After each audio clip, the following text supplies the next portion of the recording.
Good morning, brothers and sisters. Good morning, Bill. Morning, Bill.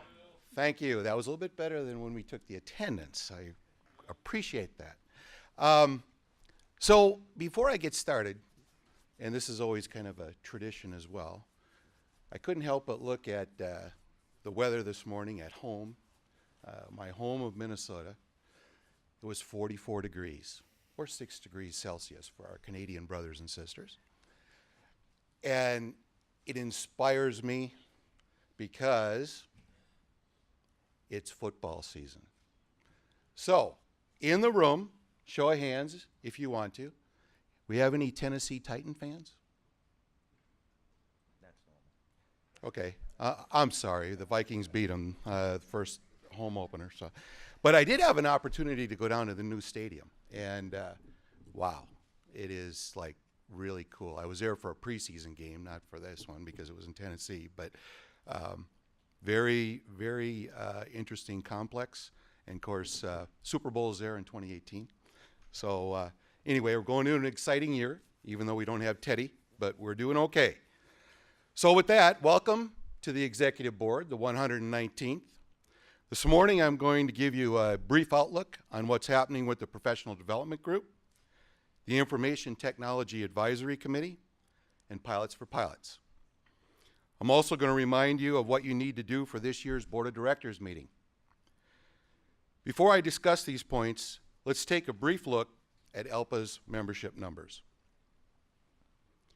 As of September 1st, the union represents 54,537 pilots at 31 airlines.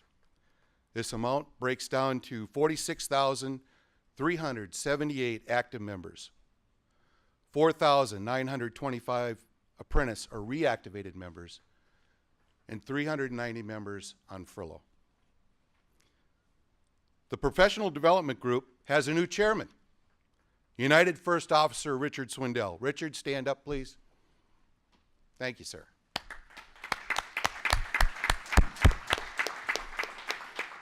Now, if that name rings a bell, Richard was the Air Wisconsin MEC chair for many years. And you may recall hearing that Richard received the Crystal Goose Award several years ago for the work he did with the Jazz MEC. He's a true ALPA leader, and I'm sure he's going to do great things with the PDG. The membership committee is working on a new video titled How to Be a Professional Pilot. The video, when it's completed, will be a part of the ALPA 101 series. It is intended for newer pilots, and you'll be able to access it on the ALPA app. We're including a new trifold pamphlet in the Welcome Aboard packet for new members. The pamphlet covers the ALPA app, pilot assistance, Union Plus benefits, furlough support, Veterans Affairs, and insurance options. More than 1,500 aviation professionals, many of them ALPA members, were in Chicago for the 40th annual Organization of Black Aerospace Professionals Convention in August. The convention is one of the biggest pilot hiring events of the year, and hundreds of pilots were there to meet recruiters from United, Delta, FedEx, JetBlue, Alaska, and other airlines. OBAP was founded in 1976 to encourage the advancement of minorities in aviation careers. At this year's conference, the organization inducted its 6 founding members into OBAP's Hall of Fame. All 6 worked for ALPA carriers at some point in their careers. And I want to congratulate OBAP on another outstanding event.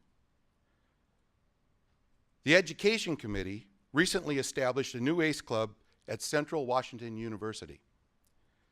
That makes 9 colleges and universities where ALPA has a professional development and mentoring program.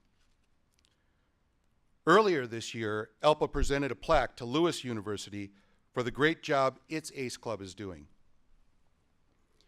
Since the club's creation last year, Lewis ACE Club members have taken tours of 2 airline operation centers, staged airline pilot interview workshops, and conducted classes on how to read JEP charts.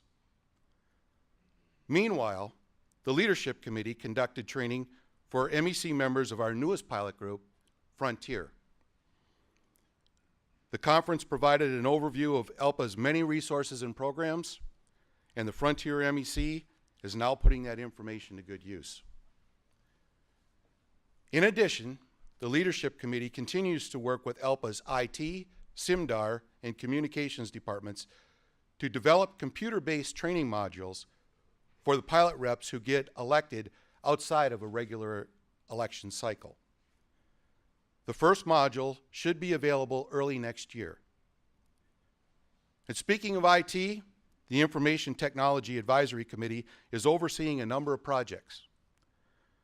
A new version of the ALPA app for smartphones and tablets is in the works. To ensure that we improve on the previous version, we are asking members to take a survey and tell us what new features and capabilities they would like to see. Links to the survey have been posted on the recent Fast Reads. We continue to make progress on improvements to the ALPA web.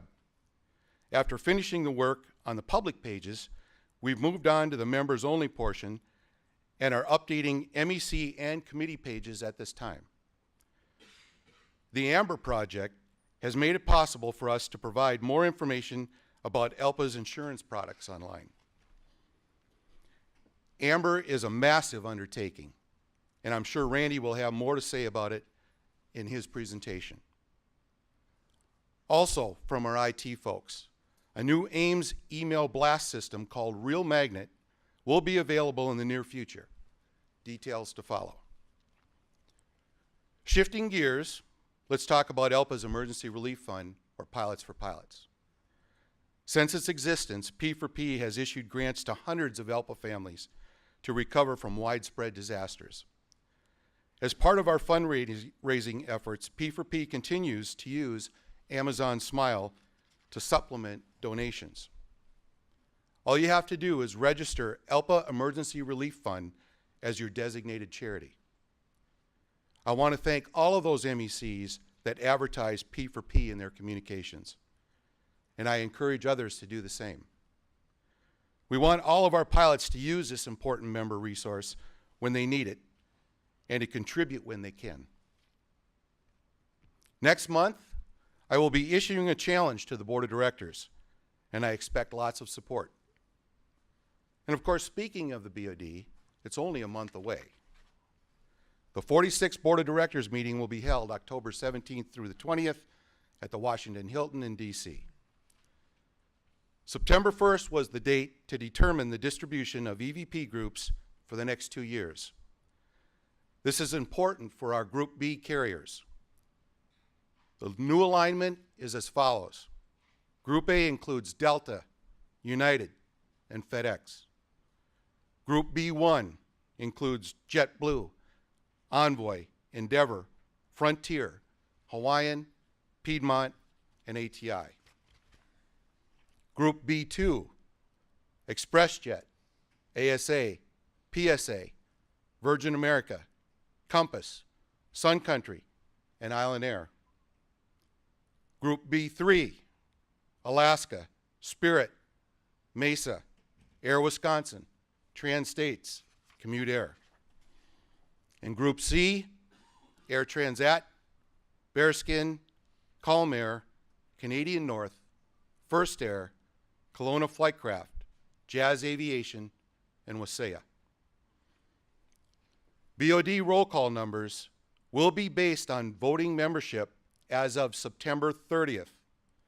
That is the same day that's also the deadline for mailing meeting notices to fill vacancies with any interim rep.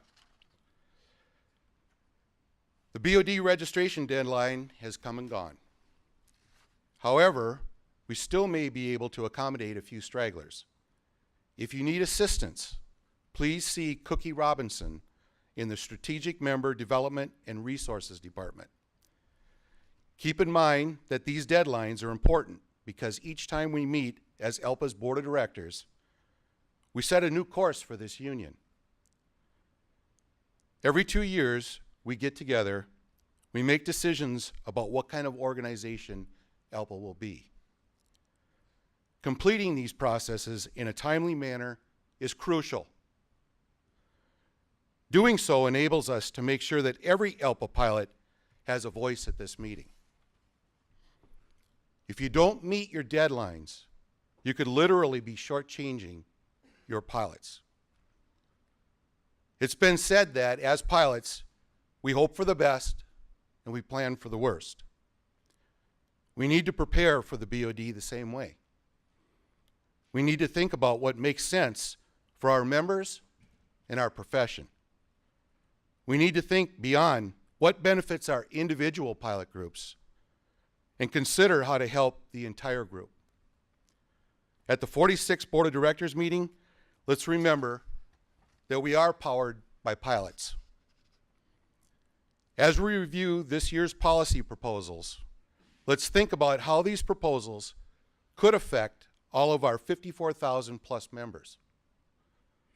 All of the benefits and protections we have today are thanks to the generations of the ALPA leaders who came before us. We owe it to the next generation to continue this legacy. Thanks for listening. Please come and see me with any questions during the break. Thank you.